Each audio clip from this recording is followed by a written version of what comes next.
Mesut Özil. Alexis, vaya mano y el remate a gol de Lacazette. 1-0 Arsenal, Lacazette. Marca el delantero francés. This is Arsecast Extra. Hello and welcome to another Arsecast Extra, as always, with James from Gunnerblog. James, good morning to you. Good morning to you too. How are you doing? Do you have a good weekend, all in all? Yeah, not too bad, not too bad.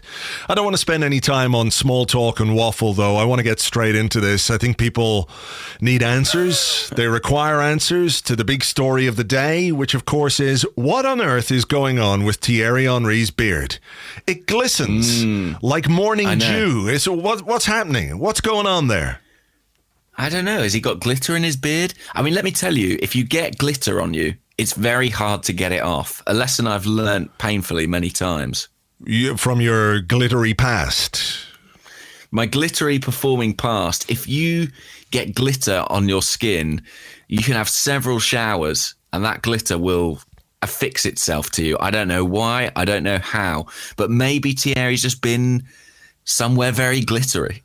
Maybe. It is remarkable, though. I was watching it, bits of it yesterday. I don't normally watch the punditry, but I was transfixed by his... There were like disco lights in his beard. It just needed like a soundtrack of some kind to go with it, some kind of cool disco tune. Maybe it was an order from Sky just to sort of distract us from the fact that they appeared to have like Frankenstein's monster operating as the other pundit. It's quite weird seeing the Nemanja in the Sky studio, didn't you think? I did. I thought he looked exactly like Quagmire from Family Guy. Yeah. His jaw sort of never stopped growing, I think. Yeah, I mean, it's still growing to this day, I believe. It's an amazing thing. But look, we're distracting ourselves a little bit, aren't we, from what happened yesterday at St James's Park. Arsenal took the lead against Newcastle, blew the lead, have lost 5 games in 2018 away from home. Every single time we've played away from home in 2018 in the Premier League, we have lost. And it's bad. It's really bad. I mean, I don't know if you probably saw, like we all did, some of those stats flying around at the end of the game. I mean, the whole calendar year thing. People go, yeah, but what does a calendar year thing mean? Well, what that means is the last 4 months. That's what that means in this instance. It's like, unfortunately, that does mean something this time.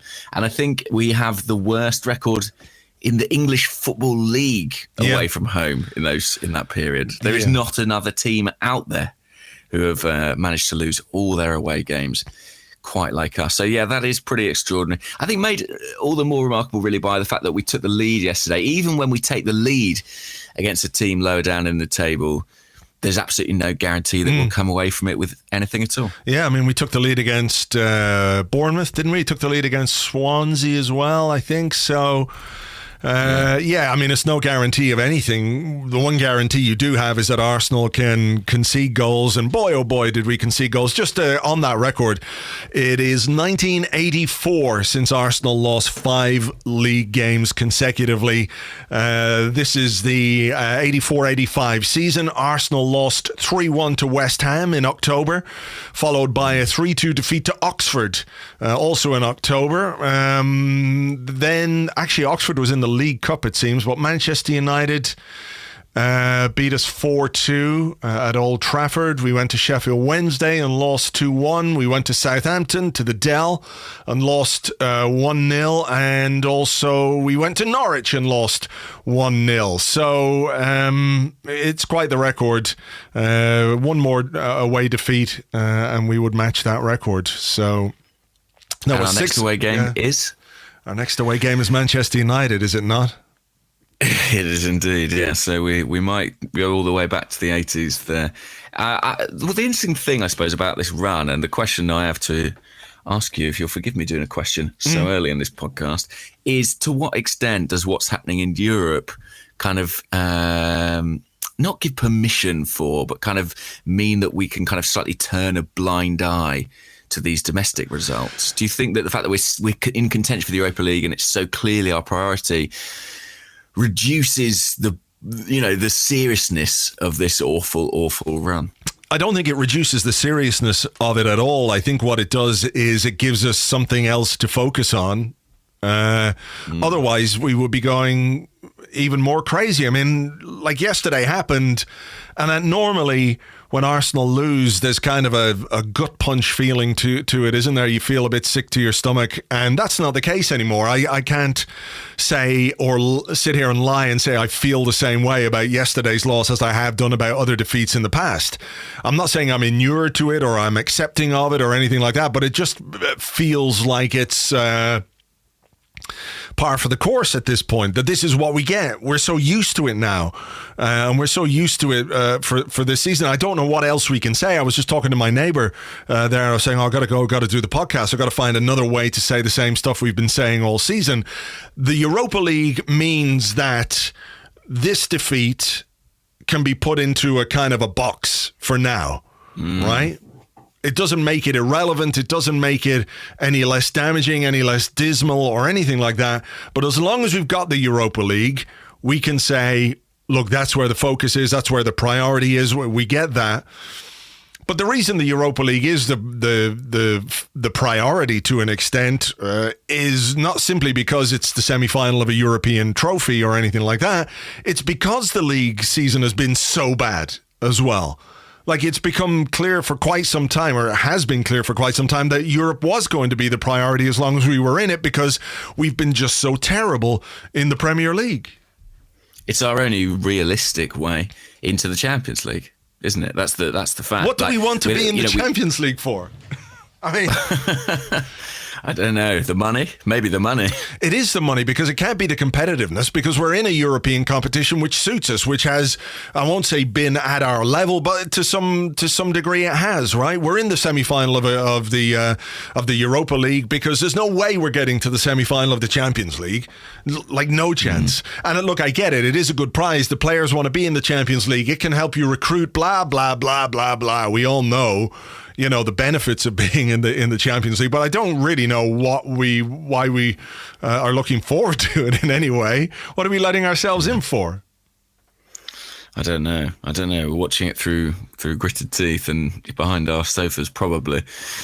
But it's very frustrating. And like you say, if that bubble of the Europa League possibility pops, then this league form is going to be thrown into very stark relief, isn't it? I think suddenly these kinds of figures, this kind of form is going to rear its head in a very real way between now and the end of the season. So, I mean, to be honest, I think you wrote this in your blog this morning, and I think I'm inclined to agree that almost irrespective of what happens in Europe, you cannot look past how poor we've been in the Premier League. And I think that is the true measure of a side's competence. Is in the same way that no one's looking at the Champions League saying, well, I don't think this City side are much good then because they went out. You know, we are well off the standards of the top four, and I think something does need to change about that before next season. Yeah, 100%. We've been down that road before, and we'll talk a little bit more about Europa League and maybe the manager in the next little while during the podcast. But let's talk about the team yesterday. Were you a little bit surprised that he started Lacazette and Aubameyang together? And how did you feel the decision to play Aubameyang wide left worked? Interesting, wasn't it? I mean, after the game, Arsene Wenger said, well, maybe we have to concede our balance of offensive and defensive wasn't quite right. And it's been a long time coming. But I think when you look, on reflection, maybe playing the two centre forwards wasn't necessarily the right call. I mean, admittedly, one was on the left wing. It didn't really work. It's funny because it worked brilliantly for the goal, didn't it? But it didn't really work at any other occasion apart from that. Yeah. I mean, that was as good as it got. And you looked at it and it was a good goal. It really was. Great ball from Mustafi. Aubameyang's control and cross to the far post was superb. Lacazette's finish was excellent. But, I can't get my head around buying one of the best goal-scoring strikers in Europe, who scores most of his goals from inside the penalty box, and then playing him as a left winger. Obviously, Arsene Wenger is seeing something or believes that Aubameyang is capable of playing out there, right? He must believe that he's his pace perhaps is going to be a weapon, or I don't quite know what the thinking is, but I can't get my head around using him out there I just, even yesterday there was the potential to play with a kind of a midfield and two strikers, right? We could have played either Iwobi perhaps at the head of a diamond with the three other central midfielders, behind. I don't get the way we used Aubameyang yesterday. I can go for using Lacazette and Aubameyang in the same team, but not like this. I don't think that worked at all, really. It's interesting, isn't it? I mean, I think you're right. I think the best way to use them would be as a kind of narrow front two. And I think you can do that in a couple of ways. One way, if you're going to have four at the back, is with that kind of diamond midfield. I think an alternative, and probably something that is worth looking at away from home, just because our results are so poor of late, is if you went with three at the back and that your width came from your wing backs, and then you could have kind of two holding midfielders, a number 10 and two strikers. That would have seemed like maybe a more cohesive way to get them into the side, because Aubameyang, it's weird, isn't it? He's such a top quality penalty box player, but I think that he's not necessarily a continuity guy. He's not necessarily someone who you want coming deep and joining up the play 30 yards from his goal. I mean, I just don't think that's his skill set. So, yeah, it was an interesting experiment, but not one I think you could call particularly successful. And I think Lacazette, I can see actually why Arsene thinks he should be the guy in the middle, because he's very technically gifted. He's someone who can link the play, but he does seem to struggle in away games in the Premier League. He's not really imposing himself away from home. And I thought, apart from the goal, this was another one of those days from him. In fact, the whole attacking setup for me wasn't right, because I thought Iwobi was really good in the last Premier League game as a number 10. I thought he was pretty good in this game, but he was playing from the right-hand side. He got less of the ball, had less passing options in front of him. I thought Willock, it was a lot for him to be playing as the kind of the ostensible creator in this team. So I'm not quite sure we got the balance right. It felt like a real hodgepodge of a team. Yeah, really. I just don't know what he thinks he's going to get from Aubameyang. At one point, Aubameyang was down defending by our corner flag. We're all happy to see a wide player do his defensive duties, but when you see one of Europe's top strikers defending that deep, it's like, what is going on? What are you trying to do with this team? What are you trying to do with this player? Are you trying to prove that that you can make him something that nobody else could? Like, everybody knows he's a great goal scorer and a great striker, so Arsene Wenger wants to make him what? A great winger, what? I don't get it. I just don't really understand what the thinking is, or why, if he's going to play Lacazette and Aubameyang, he has to shunt Aubameyang out wide left. It just does not make any sense.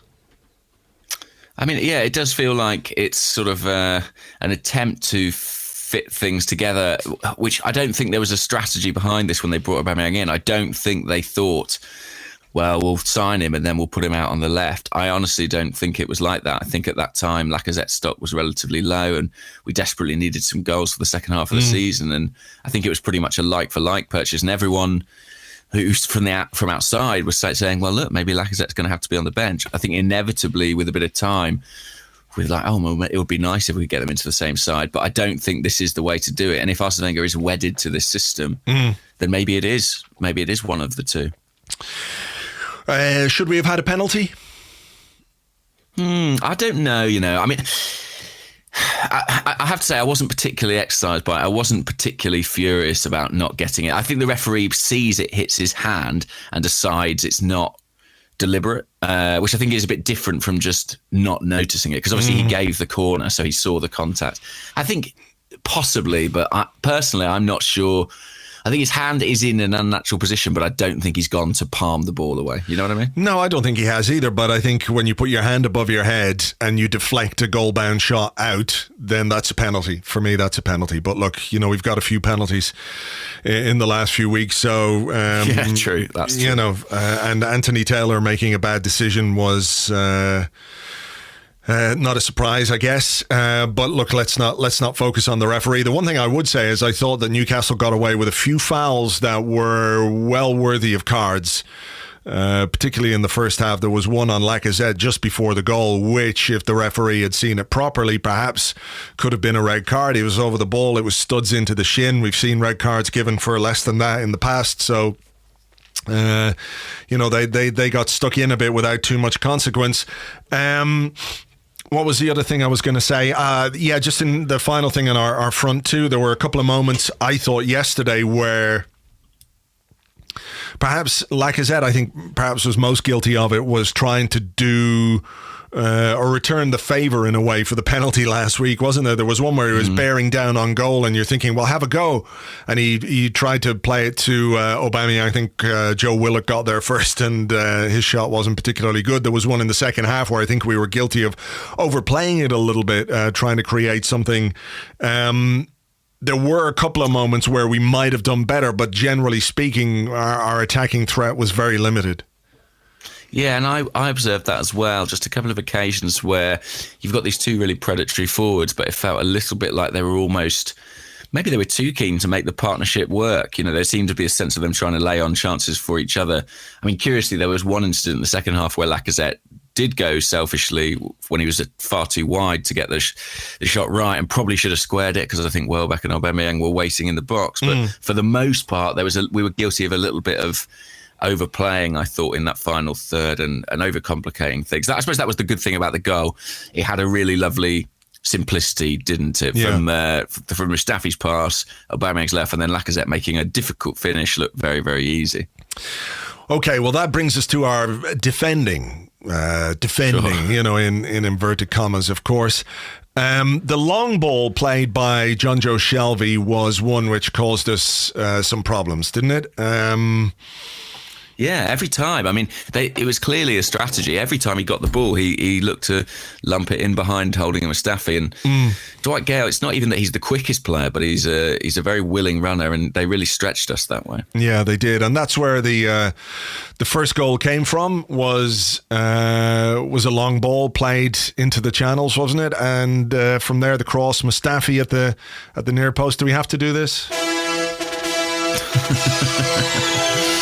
I think we do. I mean, when I first saw the goal go in, I have to say my instant reaction was, that's quite a good goal. I thought the cutback was played at real pace. The striker came onto it and flashed it in. Yeah. When you watch the replay and you see that it's sort of the same thing of a guy running across Mustafi at the near post without any kind of contest, it's pretty... Well, I mean, you know, credit to him. He actually saw it this time, but didn't react quickly enough. Unlike last week, where he was almost completely taken aback by the fact that Shane Long might be moving towards the ball. You know, I think with this week's one, he was aware, but it was just too late. It was the last minute. He couldn't get there in time. I think his effort to get there was pretty half-hearted. You know, it's bad defending. If a player gets caught like that once, okay, but if it happens more than once, you've got to really worry. I mean, he is really, really, really struggling at this moment in time. You know, he's having one of those. I guess it's not dissimilar from the run of form that Granit Xhaka had earlier in the season. You remember when Xhaka would make a mistake and they would score. Pretty much the same thing is happening to Mustafi at this moment in time. His mistakes are being punished really, really harshly. Maybe not harshly, that could be the wrong word, but his mistakes are definitely being punished because they're happening in dangerous areas. And when you're a defender and you switch off and your concentration is not right, you know, at this level of football, you're going to get hurt. And that was very much the case with that first goal. How much of the blame would you apportion to Petr Cech for that one? I think it was a smart finish, but I watched the replays again this morning, and what's the word? I wouldn't necessarily use kind words about Petr Cech's attempt to get there either. He looked sluggish. I think that's the word I would use. I think maybe he's a little bit guilty of expecting Mustafi to get there himself. I don't have a huge amount of blame for the goalkeeper on this particular goal, but when a goalkeeper has been beaten at their near post a few times in recent weeks, then I think you have to start to look at that as a bit of a potential problem. But Mustafi, I mean, if I was going to try and mount a defence of him, I would say, look, I think he's alternating his centre-back partner every single game. Well, you know, in the Europa League, he's playing with Koscielny. In the last Premier League, he was playing with Chambers. In this match, he's playing with Holding. There's no kind of consistency there for him. There's no kind of platform. But I do think that he just struggles in a four with that level of responsibility. I just think he can't really do that role. And I'm not seeing anything really to the contrary. So he's a defender you think that would work best in a back three, but that's a problem because Arsene Wenger doesn't want to play a back three. Really, he's not. It's not his thing. We know that. He's tried it. He resorted to it in Moscow the other night, but it is a last resort kind of a thing for him.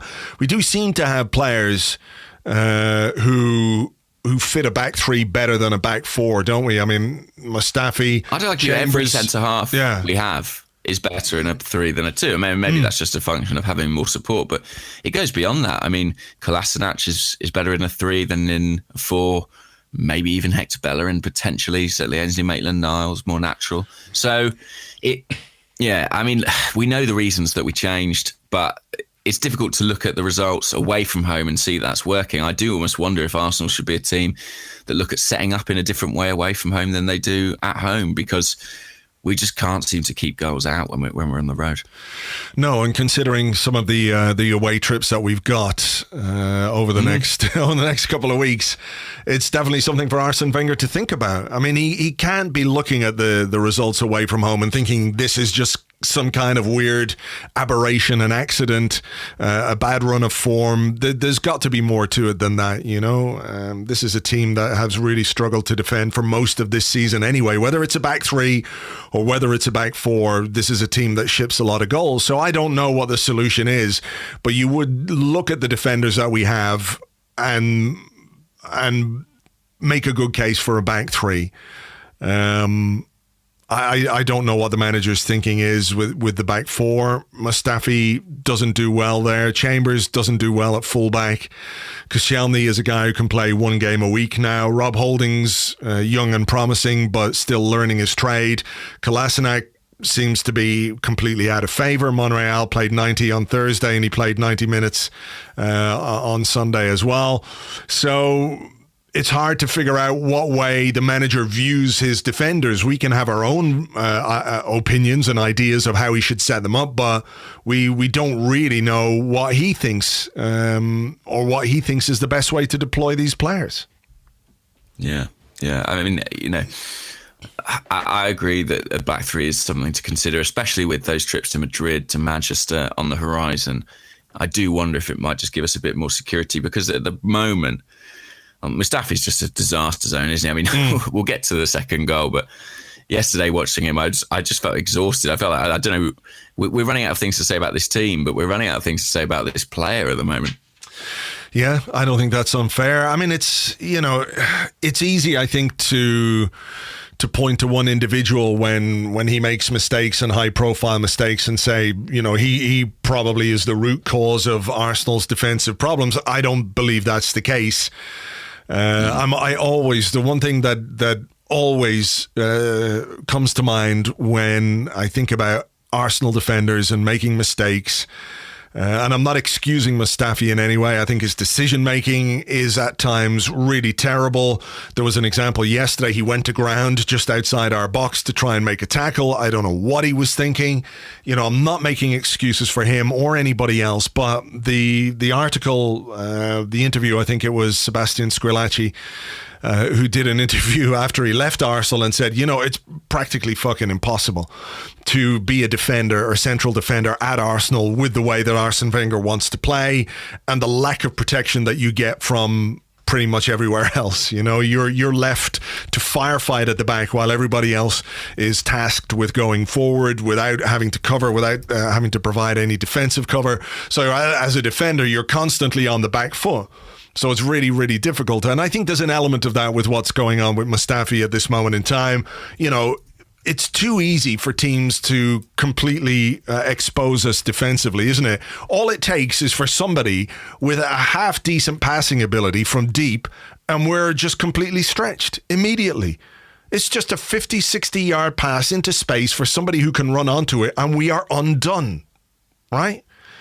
That can't be... that. You know, it can't be and shouldn't be that easy to pull a team apart with a pass, just one pass.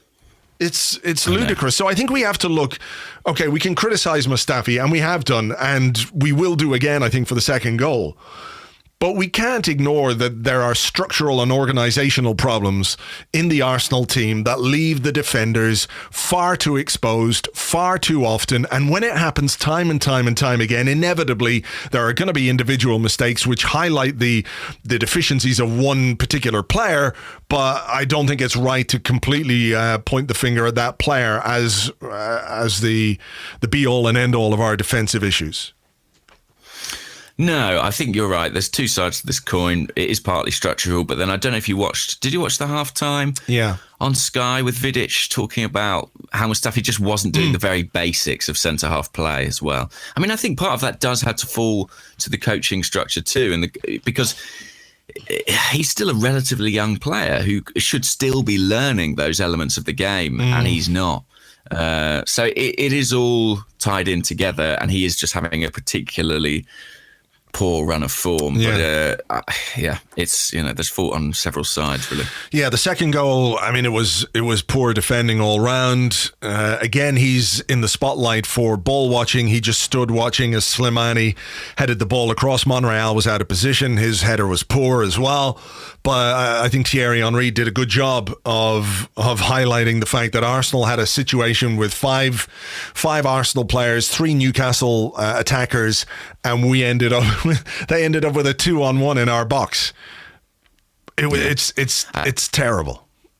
I mean, I think if you wind the tape back on this one, I think Mustafi, his first kind of involvement in it is that he sort of wins a header, but heads it like 30 yards across his own goal, basically. Yeah. And then Monreal is sort of a bit like in the position that Xhaka was in against Moscow, where he's sort of just got to try and get the ball clear. He doesn't do it particularly well.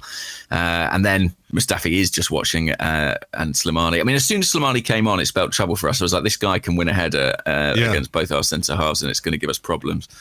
It's very simple management, really, from Benitez, but it worked. And then ultimately they had the overload on the far side and Richie scored. And it was one of those goals that when it went in, as bad as the defending was, I just was in no way surprised about it. I had almost no reaction sat on my sofa. I just kind of shrugged and thought, that'll be that then.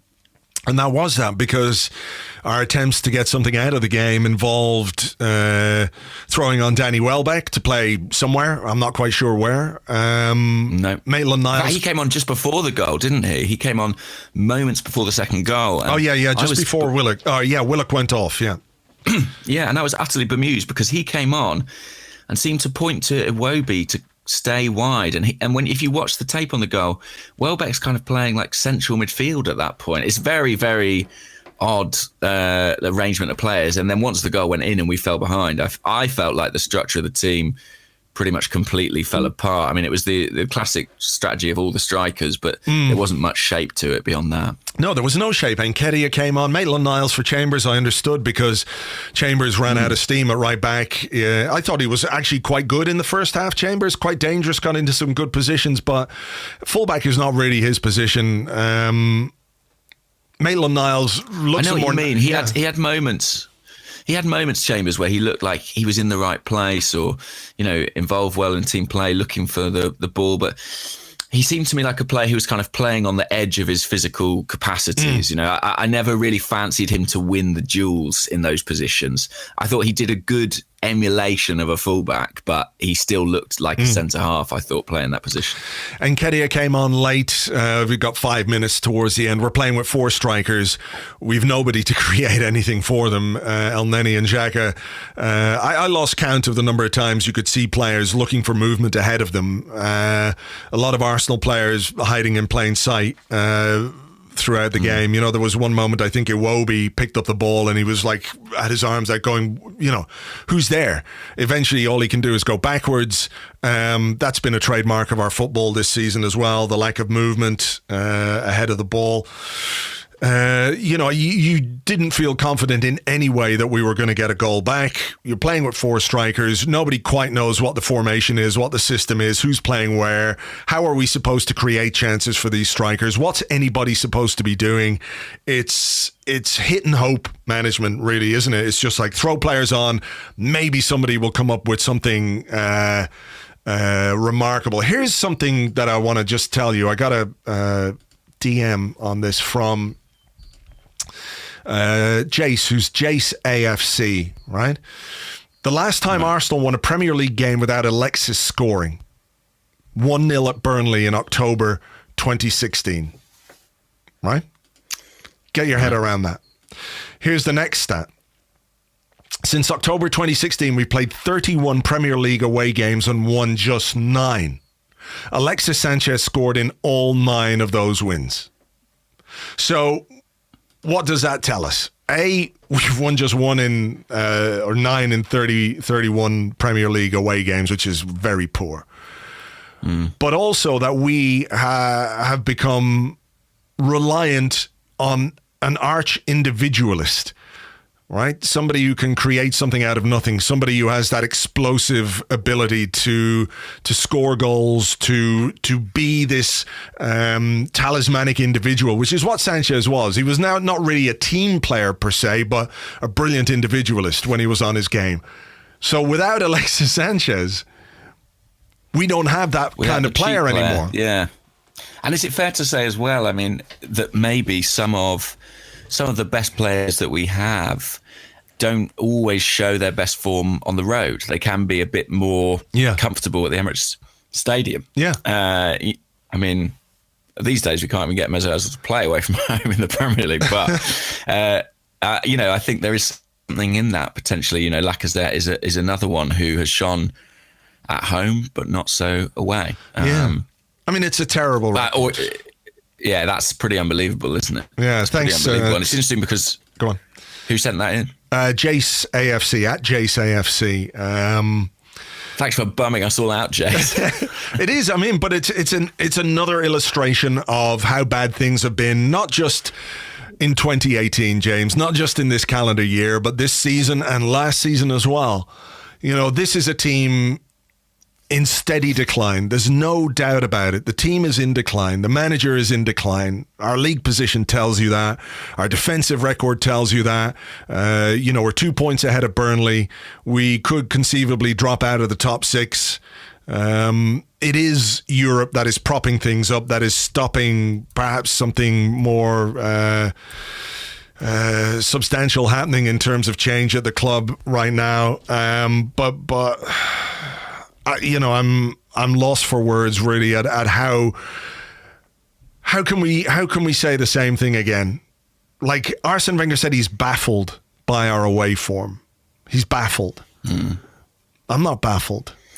Are you baffled? No. I think our away form, we're comfortably in the bottom half of the Premier League. 12th. I think we're 12th or 3rd, something like that. 7 a.m. kickoff did a good by the numbers piece on that, Tim, from 7 a.m. kickoff. It's on Arseblog News. You can read it there. We're 12th in the away league. Well, 12th in this league is in a relegation battle, isn't it? You know, in the way that the Premier League is compressed this season.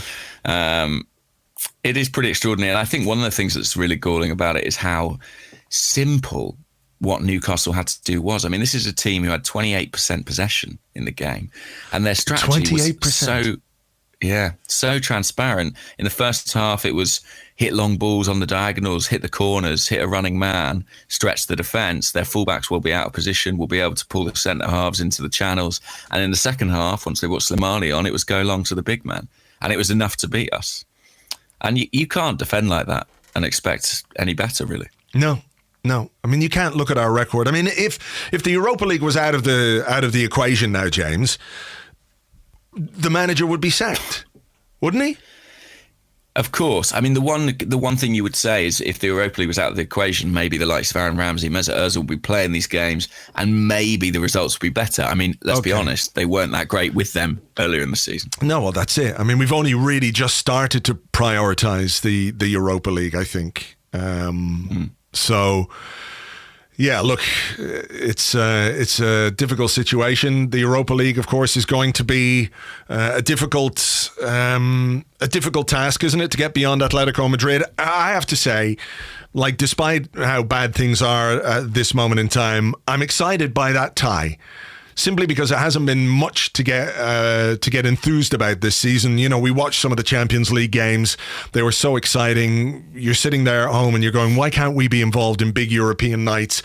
Arsenal versus Atletico Madrid, when we do have the likes of Aaron Ramsey, Mesut Ozil back in the side, with a team that is absolutely focused on doing well in Europe. You know, I think we're going to be competitive. I think it's going to be very, very difficult to get beyond them, but I find it an exciting tie, and I'm looking forward to it. Yeah, I think if you go to Milan, you go to Moscow, you go to Madrid, and you get to the Europa League final, no one can argue you've done it the easy way. That's for sure. It's daunting. I think I was on record on here saying I felt maybe we could beat them over in a one-off game, and that over 2 legs, I worried about it. Partly because we've got to go away from home. Yeah, it means at some point we have to play away from home against them, and that's a concern. I think as well, maybe the way round the legs isn't necessarily in our favour. I think having to go there in the second leg. Do you think that's could be tricky? But it's a bad thing. I mean, I don't know. I mean, I don't really. Yeah, to me, depends, it's like doesn't it? It all depends how the first leg goes. Exactly. I mean, we could go there and score an away goal, and maybe it will work to our advantage. Sometimes it doesn't, but I don't really see it as a big issue, to be perfectly honest.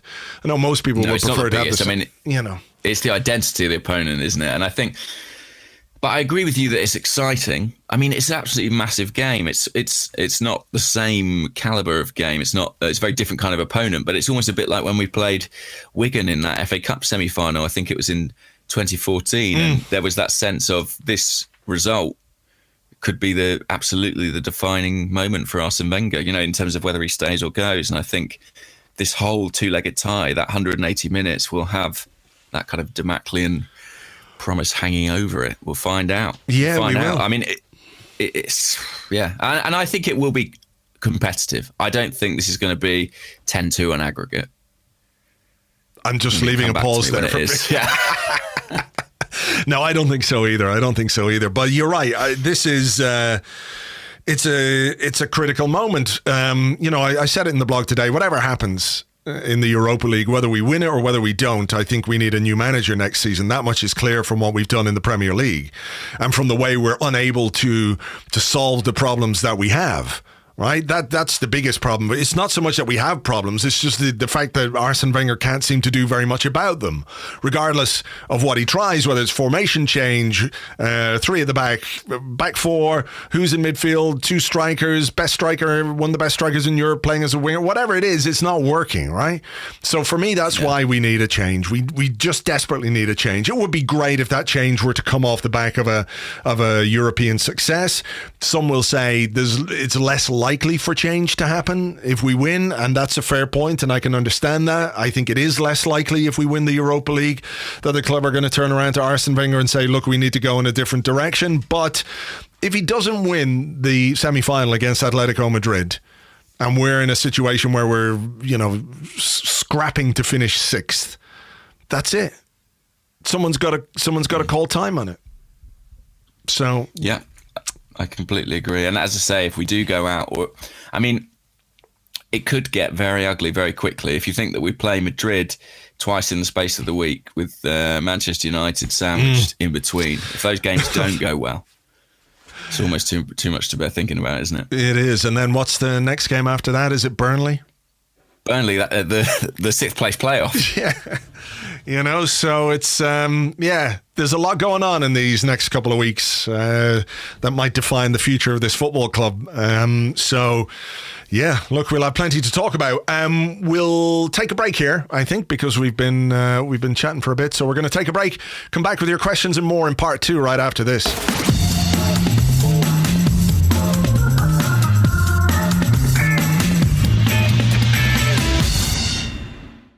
Welcome back to the Arsecast Extra. This is the part of the show where we answer the questions you sent to us on Twitter at Gunnerblog and at Arseblog, and also on the Arseblog Facebook page, facebook.com/the Arseblog. James, I'm going first.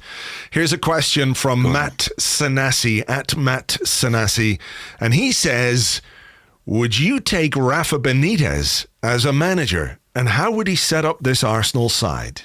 Wow.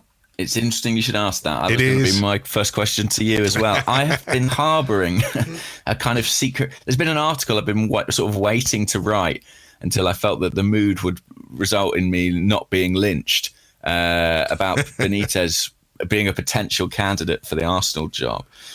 And it's something that I don't think it's original thought. I think someone had mentioned it. I'd seen it mentioned on Twitter as a possibility. And it's one of those things that the more I thought about it, the more sense it potentially made. And it's almost nothing to do with yesterday's result. Although I do think that if he can lead Newcastle to a top half finish or a top 10 finish in his first season in the Premier League, I think that's really impressive, especially looking at the resources and the players they have available. It's more to do with his record before that. I mean, this is a guy who's managed Valencia, Liverpool, Inter Milan, Chelsea. Real Madrid. He's won the Real Madrid, lest we forget.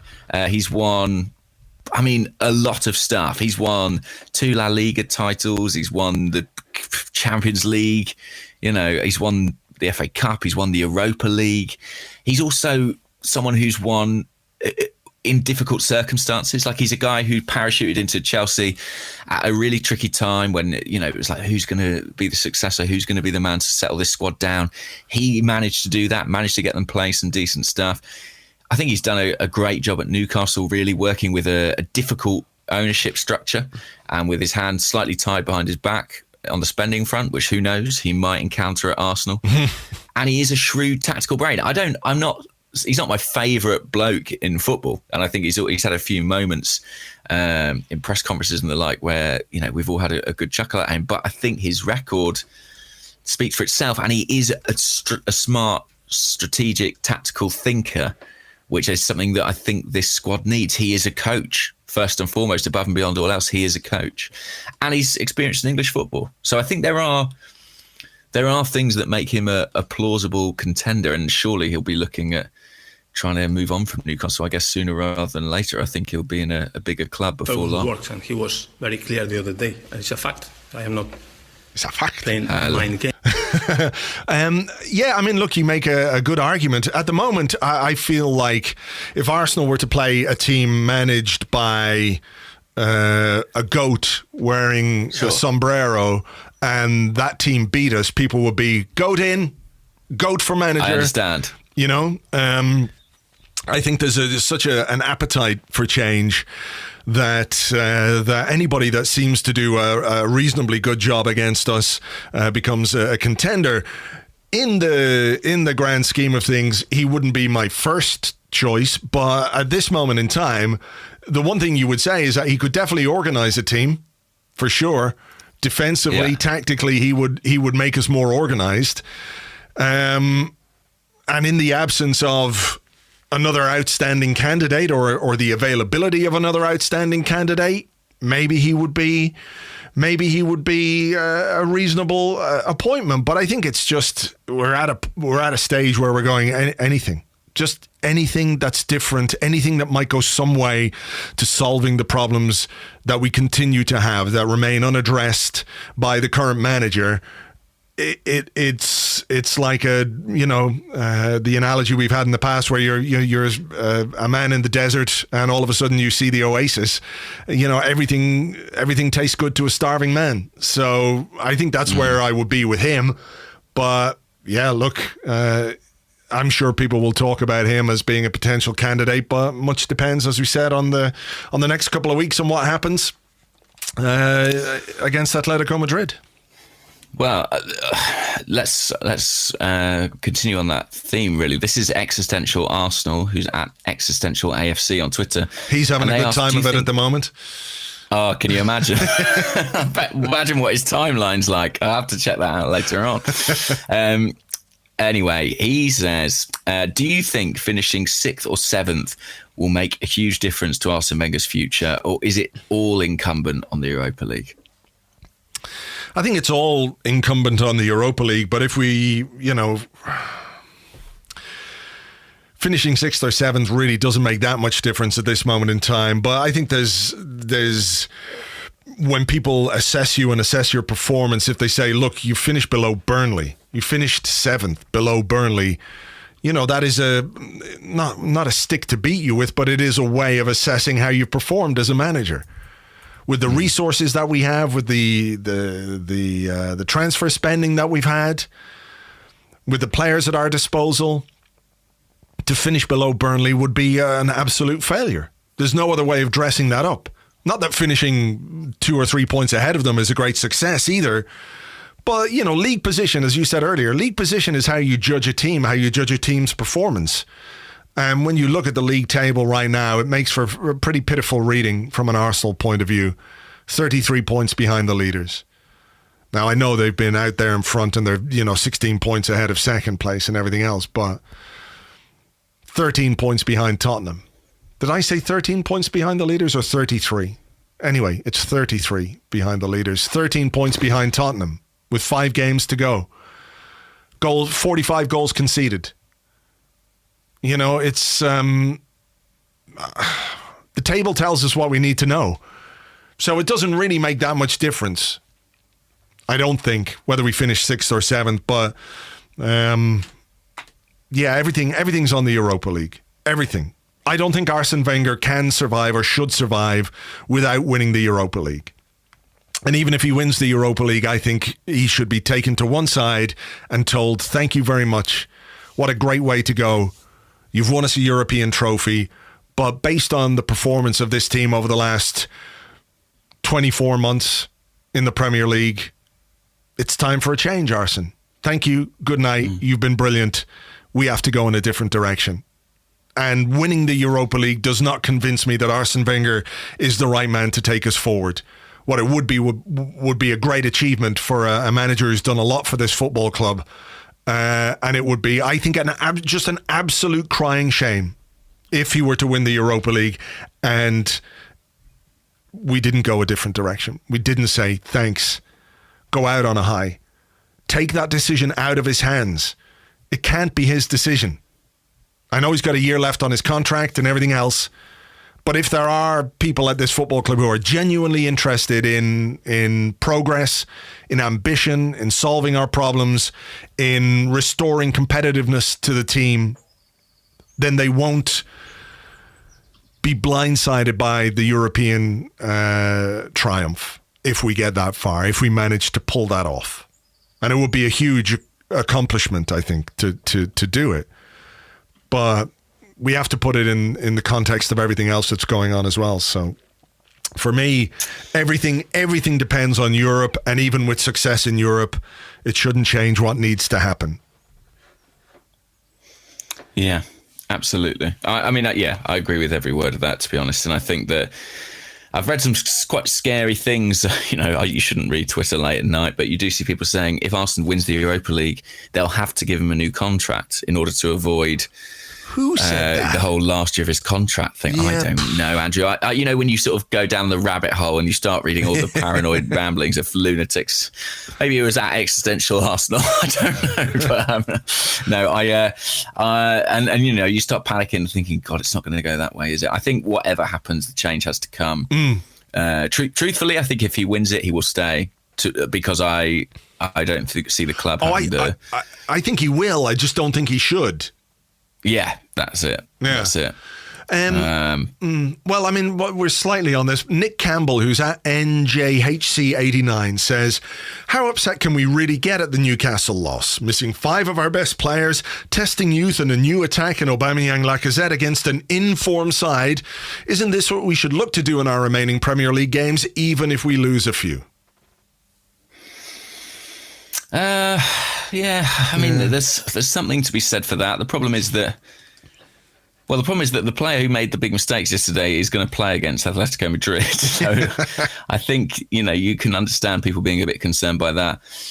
I think as well that it's part of a bigger picture, isn't it? It's not just a one-off game that we lost. It's part of this dire run of form on the road that stretches right back to 2016, as you were alluding to earlier.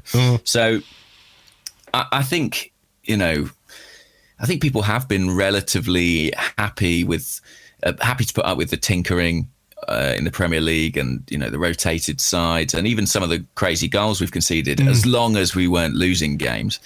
But ultimately, results are everything. And I think, any match we lose, especially with the manager's position being what it is going to provoke not outrage, but certainly irritation. I mean, are you able to compartmentalize it and kind of write it off as, well, you know, we tried something, it didn't work?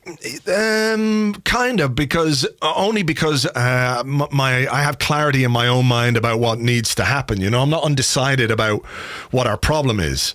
I don't need any more evidence, either from our performances or team selections or tactics or anything like that to convince me that we need to change. So I can just add it to that box which says, you know, something has to happen here. I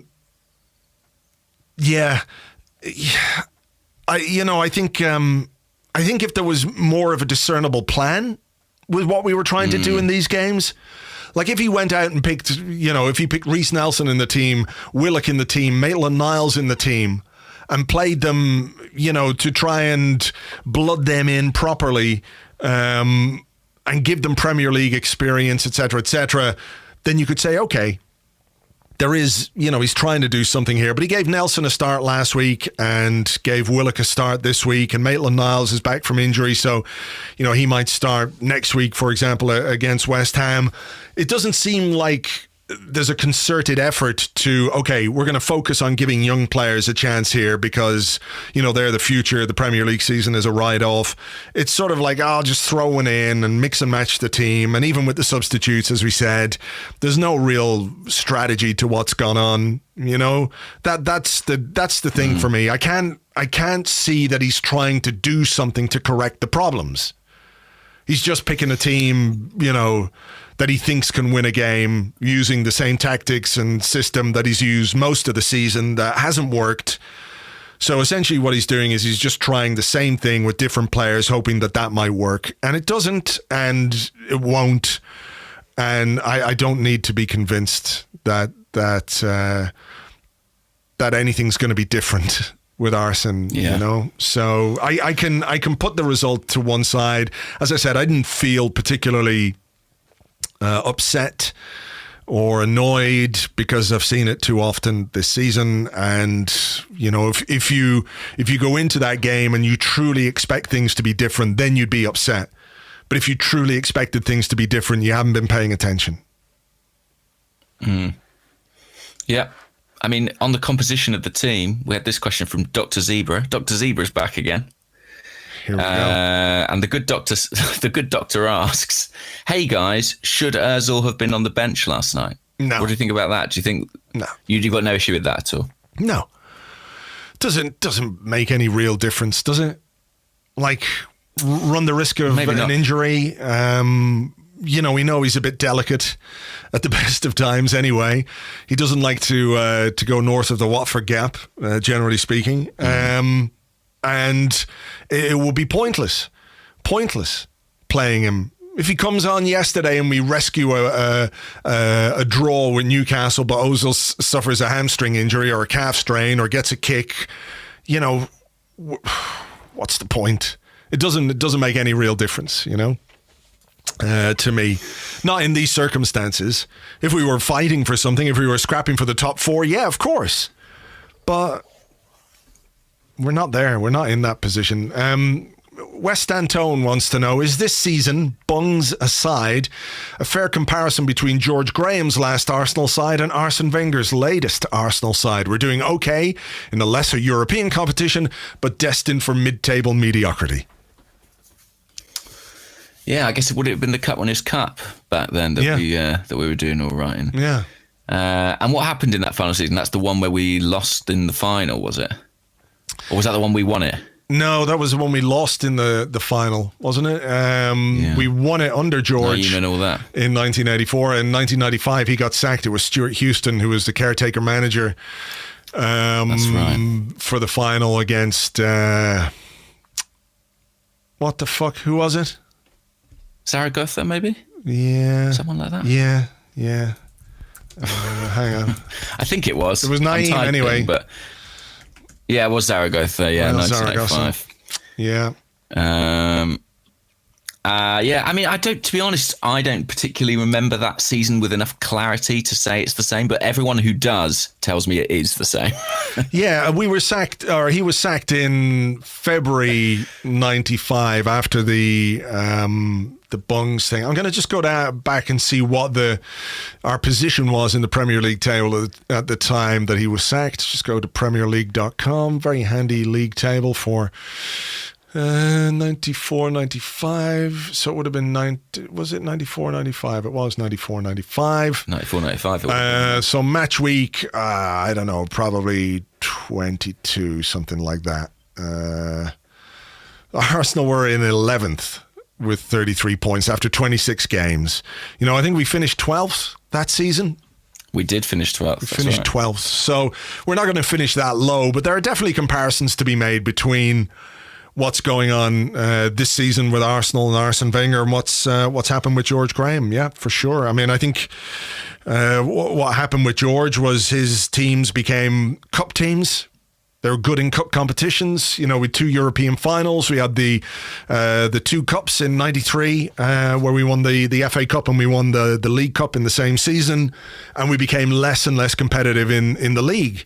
Having won the league in '89, having won the league in '91 as well, only losing 1 game, the team became a cup team, and this Arsenal team over the last number of years has become a cup team under Arsene Wenger with success, like George had.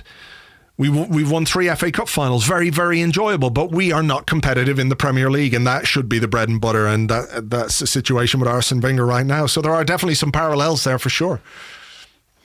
The season after that is the season I really started to sort of become an Arsenal obsessive, and I've always used that 12th place finish as a kind of defence of glory hunting. That when I really got into Arsenal, they finished in 12th the season before. So maybe a whole new generation of Arsenal fans.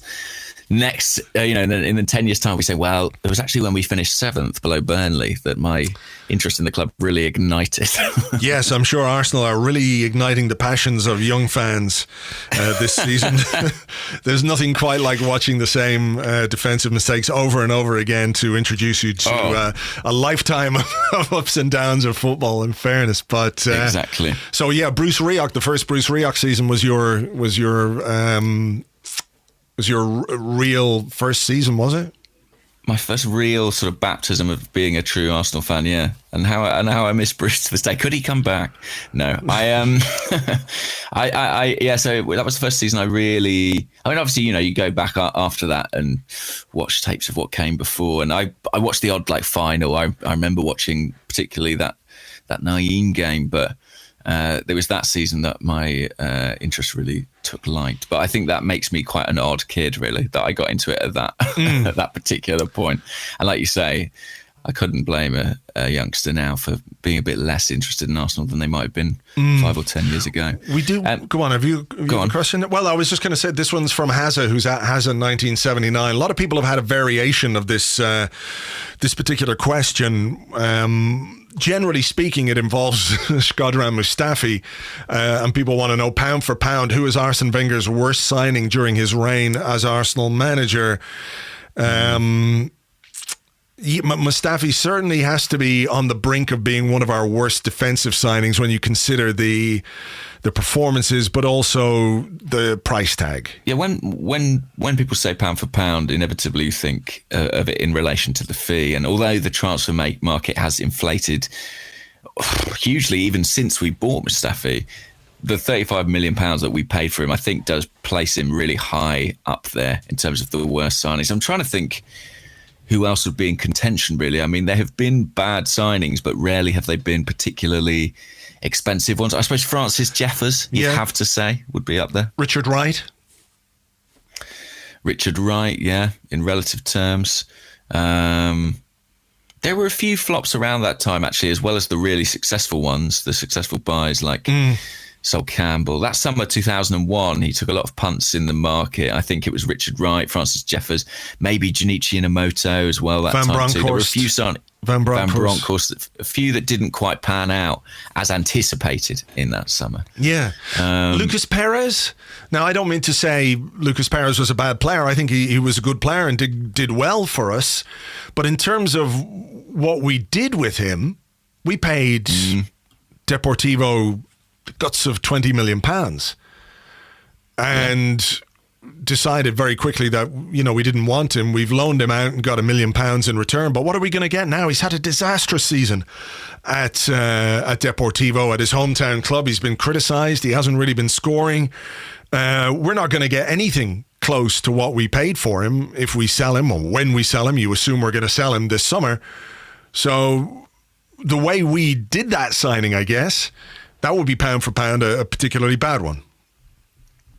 Yeah, I think given what we needed at the time, the fact that we ended up going back for Lacazette and then back for Aubameyang as well, that one didn't pan out particularly well.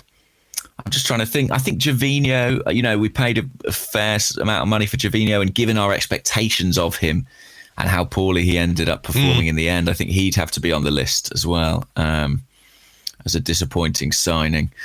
But yeah, Mustafi at 35 million, it is quite hard to look past that, isn't it? Silvestre, I know he only paid £700,000, but those £700,000 still gnaw at my soul. Sure. Sure. We're never getting that money back, are we? No. Or those memories. Well, I'll tell you what, this is a weirdly positive, potentially positive question. Okay. From Jonathan Deans on Facebook. And Jonathan says, have there been any players this year that have exceeded the expectations you had coming into the season? I largely see regression and a few players who've had good stretches amongst mediocrity. So it's not an entirely positive question, but is there anyone who has outperformed your expectations this season?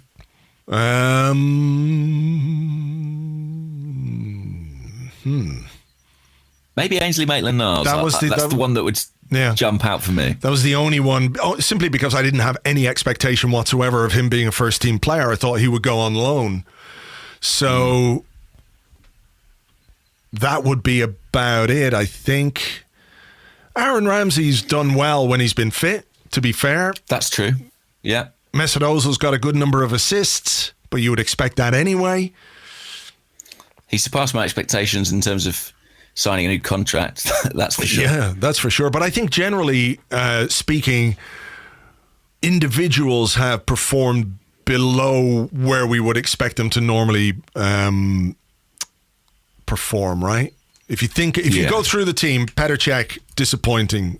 Ospina, disappointing. Bellerin, not as good as we would have liked. Mustafi, Koscielny, no.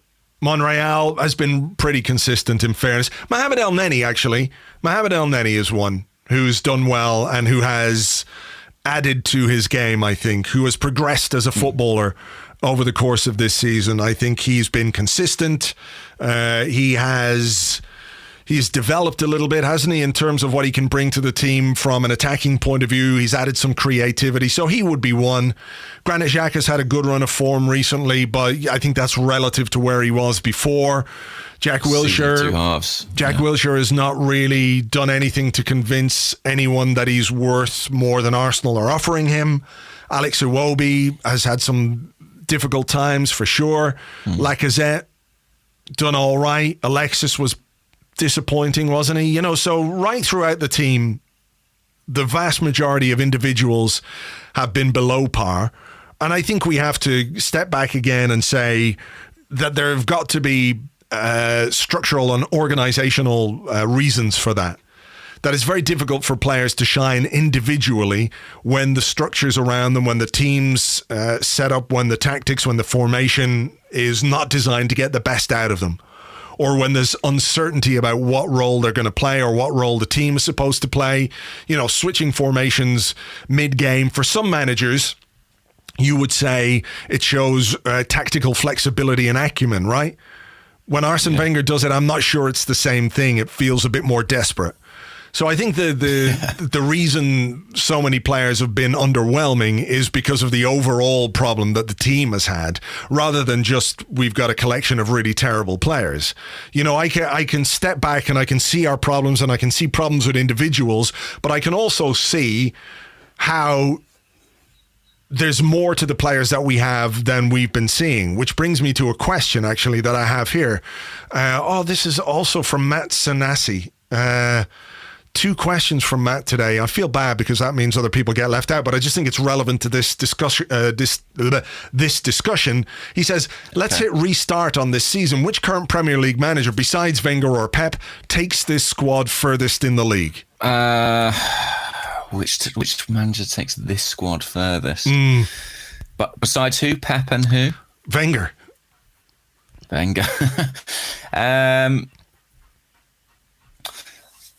I mean, I genuinely think there's a few. Yeah, there's a few, but what's the one that springs to mind most? Klopp, for me, probably. Klopp? Yeah, maybe. I was thinking Pochettino. Yeah, maybe. The reason I said Klopp is simply that because when I look at our squad, I see such a strong attacking emphasis, and I feel like he's the guy who could maximise that to the point where it could overcome some of the defensive deficiencies. I think like Pochettino's a brilliant coach, actually, but I don't even know if we've got the players to play the way Pochettino requires. You know what I mean? Yeah, maybe so, actually. Yeah. But just in terms of, you know, what I was thinking of was in terms of organisation and players knowing their jobs and knowing what it is that they're supposed to do. You can see that's very clear with this Tottenham side. You know, yeah, maybe you're right, actually, with the players that we have. Klopp would be a better fit, but I wonder perhaps if we might just be a bit more secure defensively if someone like Pochettino got his hands on these players and actually worked with them defensively. I mean, I think what's interesting is that I feel like there are several managers. I think you could potentially say Klopp, you could potentially say Pochettino, you could say Conte. I think you could even maybe make cases for people further down the league, you know, people like Benitez. There's a lot of managers now who you feel like could get better performances out of this squad, and that speaks for itself. Yeah. Well, there we go. That's the reality of our situation. I think that we're looking down the Premier long and the short of it. Yeah. Pards, Husey, Big Sam. I am joking. Well, our steadfast refusal to acknowledge the existence even of Jose Mourinho. I think that's it's definitely the right call. Yeah, pretty good. You didn't mention Sean Dyche either. No, I didn't actually. I mean, I would find him so hard to listen to on a regular basis. He always sounds like he needs to cough. Doesn't he? Difficult doing a podcast with him. He'd be like, are you going to answer this question or are you going to clear your throat? I never know. Yeah. Mesut Ozil's done very well this week. He's great. He just must eat glass constantly. I've got no idea how he's ended up with that voice. Okay. Have you got one more? Have you got any more questions? Let me have a look. I've got this one from Frederick Anderson. Okay. Who's F Anderson 90. And Frederick says, would you rather spend the rest of your life with your fly down or with an unevenly buttoned shirt on? An unevenly buttoned shirt, for sure. Really? Because bear in mind, with the fly, you could just always sit at a table and no one would know. But I can't spend the rest of my life sitting at a table. I've got to go out, and you know that's always walk the streets. Yeah, that's always a worry, isn't it? When you go out and you got your fly undone. But yeah, an unevenly buttoned shirt wouldn't bother me at all. Not at all. Really? Yeah, no, don't care. Oh, fair enough. Don't care. But do you get that thing? I get that thing with my jeans. I get this thing where there becomes a sort of point in the life of the jeans where the fly will just start going down like of its own will. And it's sort of a continual risk for me. Yeah, maybe. I mean, it depends on the quality of the jeans that you're buying, I guess. You know, if you're buying jeans which have poor zipmanship, then maybe that's it. This could be the problem, you know? Maybe you just need to invest a little more in jeans that have good zips or buttons. Poppers. I could get poppers. Velcro. Get a little Velcro. Yeah. It's weird that Velcro flies haven't, taken off more, to be honest. It's very dramatic and it makes quite a good sound. when you do it. Yeah. So yeah, I agree with you. You can't walk around your whole life with your fly down, can you? It's just perpetual embarrassment, perpetual awkwardness, potentially some sort of crime. I think it has to be the shirt. Yeah, the shirt. I'm not mad for shirts, generally speaking. No, I agree. I don't wear a lot of collars. Full stop.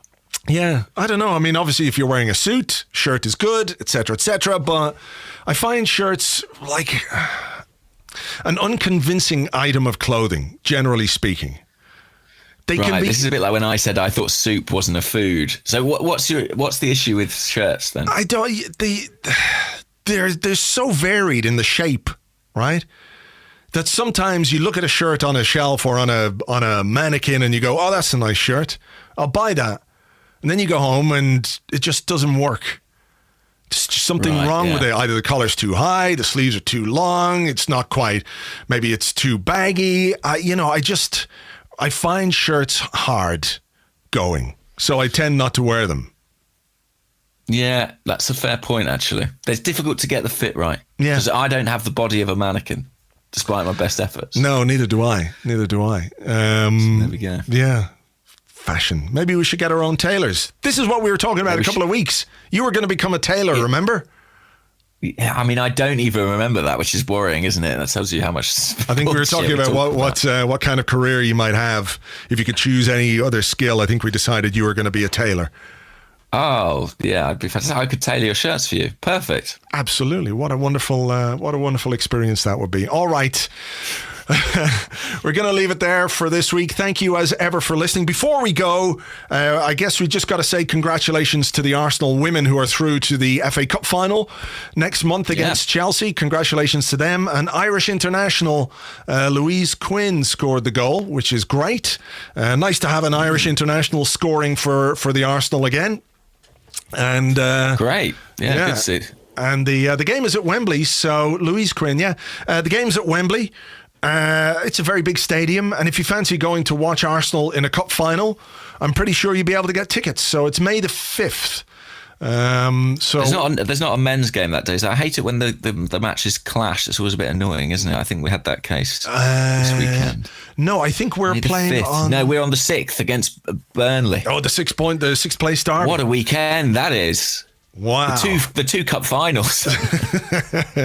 So look, if you do fancy going along, keep an eye, I'm sure, on Arsenal.com. They'll have information on tickets, and congratulations again to the Arsenal women for reaching the final, and hopefully they'll beat the dastardly Chelsea to lift the trophy again. So well done. That's it.